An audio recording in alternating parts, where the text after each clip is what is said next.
Hi, ഞാൻ വിനീത. ഇന്ന് mature വാണ്ടയുടെ പ്ലാന്റ്സും കൊണ്ടാണ് വന്നിരിക്കുന്നത്. വാണ്ടയുടെ ഫ്ലവേഴ്സ് കണ്ടല്ലോ, 2 ടോൺ ആണ്. ഫ്ലവർ ആയ പ്ലാന്റ്സും ഉണ്ട്. വീഡിയോ എടുക്കുമ്പോൾ നല്ല വെയിലായിരുന്നു, അതൊരു ഷെയ്ഡിൽ എടുത്തിട്ട് ചെയ്തതാണ്. ഇത് കണ്ടില്ലേ, ബഡുള്ള പ്ലാന്റ്സ് അവൈലബിൾ ആണ്. കുറച്ച് വെറൈറ്റീസ് ബഡ് അവൈലബിൾ ആണ്. അതിന് ഇപ്പുറത്ത് കിടക്കുന്നതൊക്കെ പറഞ്ഞ് നമുക്ക് കുറേ സ്പീഷീസ് വെറൈറ്റീസുകൾ കിടപ്പുണ്ട്. അതിന് 1ഉം 2ഉം ഒക്കെ ബഡാണ് അപ്പോൾ വന്നിരിക്കുന്നത്. സ്പീഷീസ് വെറൈറ്റീസ് പൂക്കൾ ചെറുതായിരിക്കും. ഇതുപോലെ 2ഉം 3ഉം ബഡൊക്കെ വെച്ചിട്ടായിരിക്കും വരുന്നത്. ഒരേ പ്ലാന്റ് തന്നെയാണ്. അതായത് 3 പ്ലാന്റ് ഉണ്ട് അതിനകത്ത്.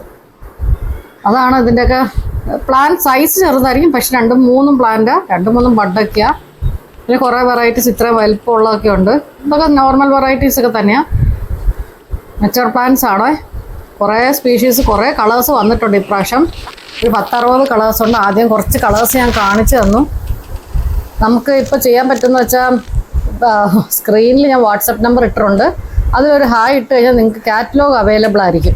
കാരണം എല്ലാ കളേഴ്സും കൂടെ ഇതിനകത്ത് ആഡ് ചെയ്യാൻ പറ്റുമെന്ന് ചോദിച്ചാൽ വീഡിയോ ഒത്തിരി ലെങ്തി ആയി പോവും. ഞാൻ അതുകൊണ്ട് അതിന് ഒത്തിരി പറയുന്നുമില്ല. കാരണം സ്റ്റാർട്ടിങ് പ്രൈസ് 750. പിന്നെ എൻ്റെ ഒരുവിധം കുറേ സൈസ് ഞാൻ കാണിച്ചിട്ടുണ്ട്. സ്പീഷീസിൻ്റെയൊക്കെ സൈസൊന്നും ഇത്ര ഉണ്ടായിട്ടില്ല കേട്ടോ. എല്ലാം നല്ല മെച്ചുവർ ആയിട്ടുള്ള ഹെൽത്തി ആയിട്ടുള്ള പ്ലാന്റ്സ് എല്ലാം. നമ്മുടെ അസ്കോ സെൻറ്ററൊക്കെ ഇത്രേ ഉള്ളൂ. അസ്കോ സ്ക്രീനിൽ കാണുന്ന വാട്സാപ്പ് നമ്പറിലേക്ക് ഹായ് ഇടുക. കാറ്റലോഗ് അവൈലബിൾ ആണ്. ഡീറ്റെയിൽസും അതിനകത്ത് കൊടുത്തിട്ടുണ്ട്. Okay, thank you.